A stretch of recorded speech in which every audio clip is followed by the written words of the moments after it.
We're sisters, best friends, and authors on a mission to help you stoke your creative fire and live the life of your dreams.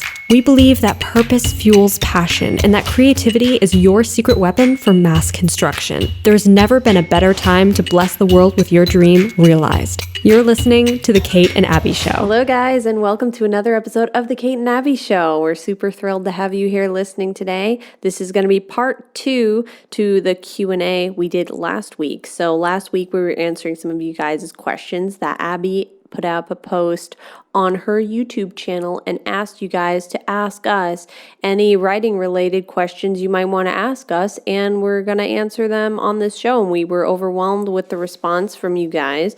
Lots of great questions. So we've been working our way through those questions. A lot of them are going to be answered today in this part 2 episode, and some of them are also going to, we found, really inspire us for future episodes. So some of the questions, because of how broad the question was, we're actually going to be doing some episodes in the future that are kind of inspired by your questions. So that's what we're digging into today. Yeah, I'm excited. And if you missed the last episode, which was part 1 of answering your questions, definitely check that out. It's going to be the episode right before this, so episode 12. But yeah, let's get into the questions. I know we have one from it was part of the one of the questions from last time. Yeah, so one of the questions from last time. We missed it. Yeah, so Sugar and My Tea had asked 2 questions, and we only got to one of them, and they actually commented on our last video. Shout out to you. Hi there. We saw that you said, can you please answer the second one? So we're going to do that now, because after I went back and read your second question, I realized, actually, I felt like I really didn't have anything to say in response to it last time. But then thinking about it more, I'm like, oh, yeah, that's actually a really good question. And so me and Abs have talked about it since then. So we're going to answer that question now. And that question is how to how do you insert moments where nothing is really happening, but it's not boring? So essentially, you're saying here basically how do you write a part of a book, part of a story where there's really not much going on, there's really, quote, nothing going on, and how do you make that not boring? And I think for a lot of people, they would think okay, non-boring filler, right? Yeah. And me and Abby were discussing this and the topic of, okay, filler in books. So if you're writing a scene or a part of the book where you feel that nothing is going on and you're wondering how to make it interesting, my answer would be, why is there nothing going on? Exactly. Yeah. So a lot of times I think, and chime in with your thoughts, Abby, I think we feel the need sometimes to have space and filler go by to pace the story. But you really don't need that if the events are playing out how they actually would in reality. Yeah. Or you're just kind of misunderstanding the way, the style of the book, in that it's okay for contemporaries and things like that to be not always something thrilling and exciting happening. There's a difference between a meaningful scene where nothing, no high action or adventure is happening, but it's still meaningful because there's meaningful stuff happening. There's stuff progressing. The plot and the internal conflict and all of that, the stuff underneath the plot, all of that is progressing, but that doesn't mean that it's boring, you know? Exactly. So it may appear like nothing much is happening, but something actually really is happening, underneath the surface. If not, and you're just I need to write filler, like you were saying, to make this last longer, don't.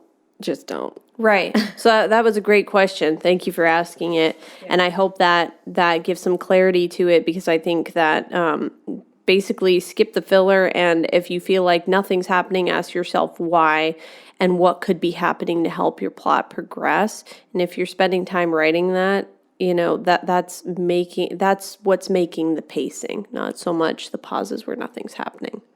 Yeah, I agree. Okay, so that's the last I have on this list here. So I know you have some more questions printed out. So Yeah, I let's dive straight in those. Do you want me to read some? Do you want me to read one to you, or do you want Sure, to yeah, start off? you can start. Okay. With that one. All right. So we have a question here. How do you write a pinch point with just one character perspective in a contemporary novel? Question mark, question mark. Also, how do you write realistic banter? Okay, so let's do the first one first. That's a really good question because when I talked about pinch points recently in a video, I did a whole video on pinch points, and I talked about how there are basically 3 different ways to write suspense, not vicarious. Vicarious is one of them, to write suspense into a story. One of them is vicarious, one is shared, and one is the kind of suspense that's Like with the first subtle person clues. suspense that you were talking about? Yeah, so there's 3, and then there's one that's like more suited to films and stuff. That's right, like yeah. just you being afraid of something without the characters. So I didn't really talk about that one, but I talked about shared suspense being like you and the character know what's happening, what's going to happen. And basically, so I'm not even going to go into that because I'm sure you saw the video and it's a good explanation if you want to see more of an explanation on pinch points. But for a pinch point for a contemporary novel with one character, specifically, that's actually a great way to use the suspense method of subtle clues, which I do talk about in that video. And I think I used the example of Jane Eyre, which is a great literary example of this because it's all from Jane's perspective, but there are pinch points throughout that because there are clues to the disaster that's going to happen. There are clues to Bertha Mason's existence in the house, and you see all these little clues around in the story leading up to that moment, but you only see it from Jane's perspective. However, you catch all of those clues. So that's actually a perfect example, I think, of a pinch points from one character's perspective, because all it really has to be is a clue going by, and the character may or may not see the clue, notice it, and be like, there's something going on here. And I think that's probably a good way to incorporate suspense into a first-person limited story. Okay, so second part of her question is, how do you write realistic banter? I'm going to serve that over to you, Katie, because you write great banter. Oh, thanks. You do too, man. Like I love writing banter. Yeah, I do too. It's so much fun, and I think how you write realistic banter is the same way that I write realistic dialogue, in that make it imperfect. A lot of times in literature, you see like very tidy sentences, very tidy speech being made by people. Our dialects, the way we talk to each other, the way we frame up our speech is very snatchy. And incomplete, very imperfect. We're using wrong words sometimes. We're using half of a word. We're like cutting ourselves off. We're talking over each other. So I think to sound realistic, you want to capture that, like the snatchiness, the imperfections of the way we talk to each other. And in banter specifically, because typically banter, you have a quicker pace happening with the exchange of dialogue, and it's probably also messier, and it's probably also pulling small bits and pieces from things that have happened in the past. So if it's like, let's say, sibling banter, okay, perhaps we've established certain little movements of the family and the way they do things and the way the siblings communicate using particular argot, and we're going to like pull little snatches from that and interject those things that we've become familiar with, those peculiarities of those characters, and we're going to just make it messy and snatchy. And to me, that sounds so realistic when you overhear like a group of, especially I'm thinking kind of youthful vibe here because Banter's usually kids or, young adults or something. You don't hear like these perfect sentences being produced constantly. So I think keep it messy, keep it, kind of toppling over each other. That's a great answer. That's such good advice. Okay, so this one. That's next. All right. So, how do you write events that you yourself haven't gone through? Thanks for offering help. That's a great question. And I love this question because the answer is so simple. Don't write what you know, write what you know emotionally. That's one of my favorite pieces of writing advice, and I don't even remember where I heard it or if I heard it or just made it up. But I love it so much because it's always worked for me, and it has always empowered me and encouraged me to write things that I haven't gone through experientially. Because really, what you're going to end up wanting to write are all going to be things that you have not personally experienced, like, except for just your everyday life. If you're like writing a contemporary or something, if you were writing just an autobiography, I'm sure you'd probably get pretty bored. I know I would get bored if I was just like writing, this is how my life, like I could just write a journal instead. But you have to write something that you haven't experienced. But the thing that can really help you here, I think, is to find what is it about this thing that I do know? Because there are emotions and there are just emotional journeys that your characters are going to go on through this experience that you can relate to, that you have gone through. You have felt some of the same feelings. You have struggled with some of the same emotional and mental struggles as your characters. It doesn't matter if you're physically going through the physical things that they're going through. And so finding those similarities, finding those things that you can write emotionally, that's really all you need to know. And you can research the rest. You can research the details that you aren't sure about as far as like technical things go. But the thing that nobody can teach you is the emotional side of it. And that's where you really have to pull on your art and your talent and your ability to write and to tell a story and to tell it emotionally and to find what is it about this that I can relate to, even if it's just a feeling. Right, and I would also add to that like, utilize the internet because it's like nowadays you have like no excuse really to not reach out to like anybody ever of any culture or background and ask questions. So do that.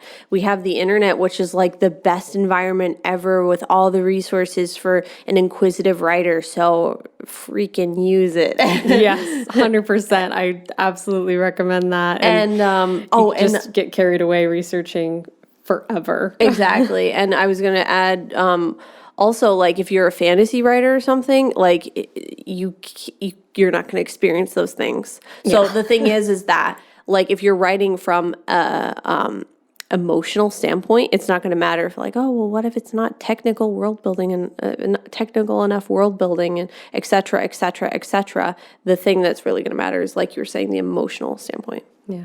Use your imagination. Yeah. Absolutely. Imagine what it would feel like to experience that. Okay, I'm going to read you one now, Kate. Okay. How can you make the tragic ending of one of the main characters satisfying for the reader? I tend to think the reader might be disappointed if a character they have spent a lot of time with dies tragically or falls from glory, but I feel it's important for the themes of my stories that a happy end isn't always promised.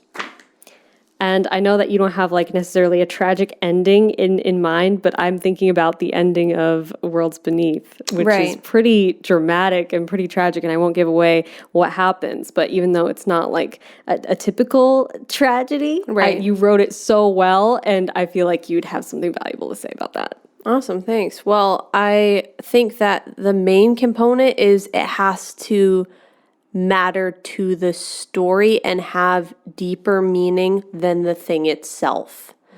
So like if you're watching a film that's like, a war happening in front of you and there's like all kinds of people dying and stuff, you get the general overall tragedy of the thing itself, of the event, but you don't, the ones you're going to feel the most loss for are the main characters that you've like spent all this time with them, getting to know them and stuff. Right. So that's what, when you're in the main character's skin and you're like, wow, I see how this is important to them. I see how this matters to them. And then something happens, something goes wrong, or something happens to them like physically, then it's like so much more impactful, because it's not just like this, you're not pulled back looking at like chaos unfolding, because you can't feel, you can't pay close attention to all that happening at once, but you can pay very close attention and care very deeply about one or two people. So if you can show me like, how is this significant to the story? And more importantly, get me attached to this main character. Show me why they're like championing this cause, or going after what they're going after. And then I feel their losses so much more deeply when something happens, when they can't have it, when tragedy strikes. It makes me so much more closely related to what's happening, rather than it being something where I feel more pulled back. And so for the ending of Worlds Beneath, it was something that happened to one of the main characters in the story. And because what happened was very deeply related to the overarching plot, it made sense for the plot, but it also made you be like, oh my gosh, I feel so deeply for that character, because I've seen this struggle the whole time on a very personal level for that character. Yeah. Yeah, that's great advice. And I was shook when I finished reading Worlds Beneath, guys. If you haven't read that, oh my gosh. That was a hard ending to write, actually. I was left aghast and very sad. Well, there's book 3. Yes, there's book 3, and it's amazing. Okay, here's a question for you. Yes. Can multiple characters teach one lesson to a character? In brackets, like, can multiple characters be assigned under one subplot? Or would it be ideal/required for one character to carry one subplot and vice versa? Can one subplot teach multiple characters at the same time? That's a good question. I would say absolutely multiple characters can teach like the same lesson to the main character. It's really like completely up to you and how many themes you want to carry throughout the book, because it could literally just be one theme, and it could be all the supporting sub-characters just kind of add to the theme, and they help the main character to come to the realization that they come to. I've definitely used that plot device before. I don't know if you call it a plot device, but I've definitely done that before. So yeah, it can really be anything you want. It can be multiple characters teach the same lesson, or it could be a different lesson for each character. The different sub-characters could go on journeys of their own, or they could, some of them could have the same journey. And this kind of plays into what we were talking about in the Narnia episode of the podcast, when we talked about, we dissected and discussed Narnia, and how two of the really main characters in that have the same internal conflict. So they both kind of come to the same realization. They both kind of have the same character arc, but they're both completely different. And so it's like different approaches to the same lesson and the same theme, which is, I think, actually a really dynamic and complex thing to do with your story, because then it can just have this interesting opportunity for the reader to see how different people might learn the same lesson, or help another person to learn the same lesson in different ways, and maybe in unlikely ways. So yeah, absolutely explore and have fun with it. And it does not matter how many characters learn the same lesson or have different subplots of their own. Right. There's one over here that I wanted to ask you. How do you keep yourself from self-doubt during brainstorming sessions and writing sessions? I feel like a lot of writers struggle with the self-doubt. Right. Well, first of all, I think don't be hard on yourself for doubting yourself, because it's natural and it's normal and it happens to everyone. I mean, Michelangelo said, like, I'm not a painter. So While he was painting the Sistine Chapel. yeah, while he was painting the Sistine Got Chapel. really, really frustrated. Yeah, he was like really, Why did anybody ask me to do this? Like, I'm a sculptor, yeah. not a painter. I'm not a painter. So, and that was a letter home. He was like saying to someone like, hey, I'm not a painter. He was doubting himself, Yeah, for sure. so you're in good company. You're in good company. So don't let yourself get bent out of shape about it. What I do is I just really hype myself up. Read a piece of your writing that you really love, listen to a motivational speech. I really like motivational videos. Like, I'll go on YouTube and look up like motivational speeches or whatever, or a motivational video or a motivational commencement speech. And I'll listen to that and I'll just get really pumped up. One that's been a constant for me is Neil Gaiman's speech, his commencement speech that he did several years back, that I absolutely love, and it never fails to get me all hyped. So find some things that like get you hyped, or it might be talking to someone. Talking to Abby always helps me a lot. So we bounce ideas off each other, and if I'm having doubts, I'll be like, oh, I'm feeling bummed over this, and Abby will be like, no, don't be like that. I'll be like, oh, well, I feel like that. Oh, don't feel like that. And then we'll like, get over it. Yeah, exactly. And so try to figure out like what helps you get over it, what helps build your spirits up, and then just do that thing and have that fallback for yourself. Yeah, 100%. It does really help to have like a good writing buddy. Yeah, it does. And I always bounce stuff off of you and come to you with my doubts, and you help me out. So that's really, really nice to have. But also, yeah, the motivational videos, that's a and hey, if you don't have, if you're like, oh, but I don't know anyone who's a writer, I don't have a writer buddy, I don't have a writer community. We started one called the Start Your Story Challenge. Yeah. Facebook.com/group/Start Your Story Challenge. Yeah. And there's no secret knock, so feel free to join. Yeah, totally. Tons of impassioned writers in there encouraging each other, like unbelievable. Such an encouraging, uplifting place. Mm-hmm. All right. Hey, Kate and Abby, my question. Is it possible to outline a trilogy using the 3-act story structure? And is it a good idea to outline all 3 books before starting on the first one so you know what's happening? Haha. Any information about how to go about trilogies would be so helpful. You guys are so awesome, and thanks for answering our questions. You are so awesome. Yeah. Totally. So I'll grab the 3-act story structure part of it, and then you can give your Abby give your is the 2 resident cents about trilogies. Abby is the resident 3-act story structure expert. Although I haven't written a trilogy yet, so Katie one-ups me in that area.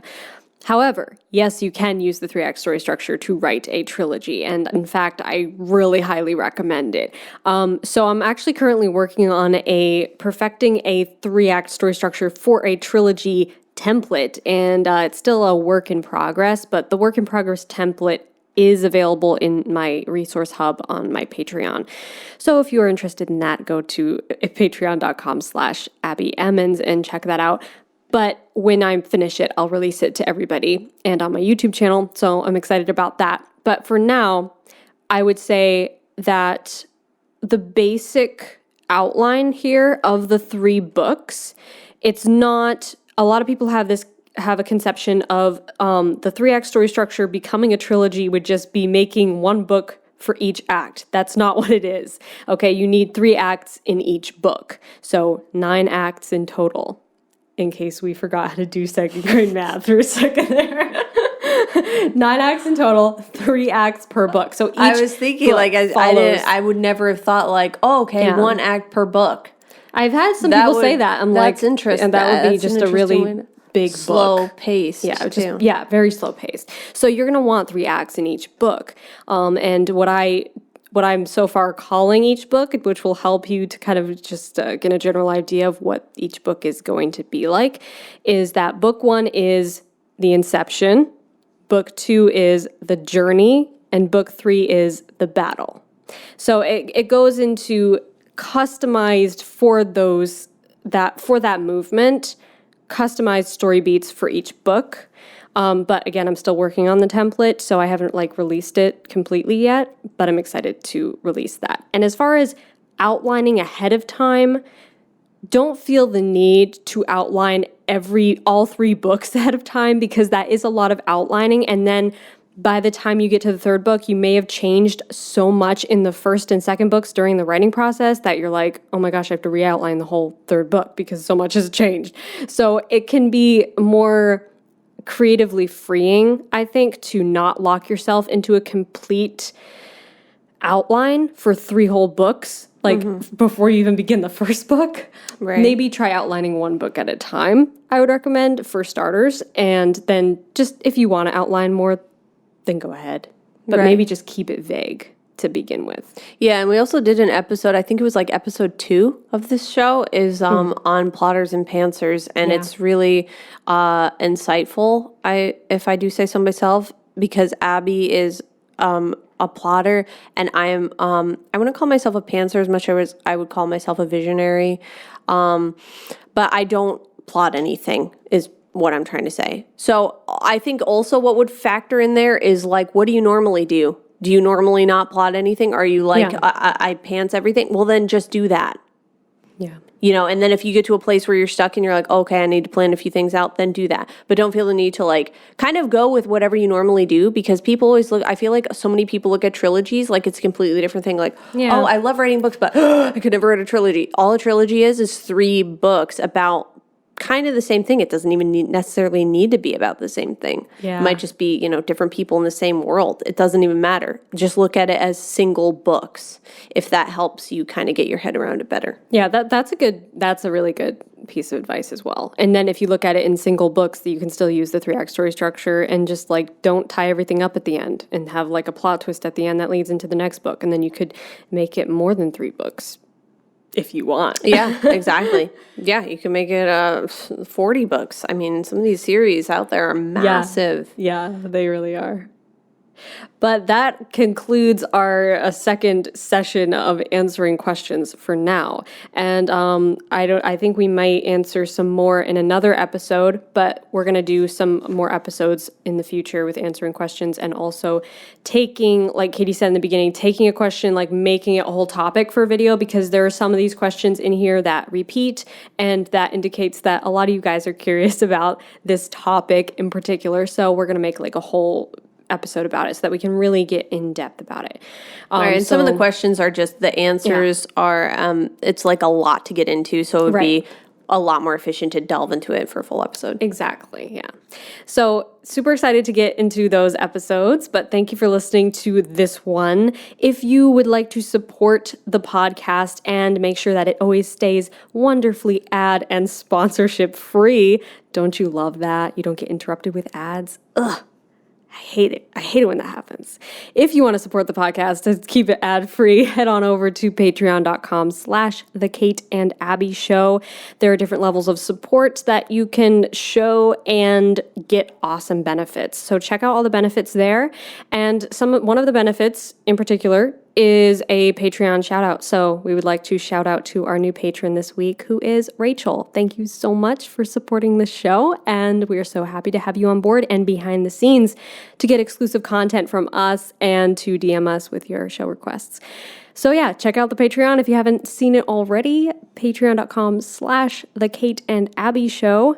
But until other than that, share the podcast with somebody who is also a writer who would dig it. Yeah, sharing is one of the best ways to give us a virtual hug. Yeah. Support the show by sharing. And if you're on YouTube, like the video and comment below and tell us how you like this episode.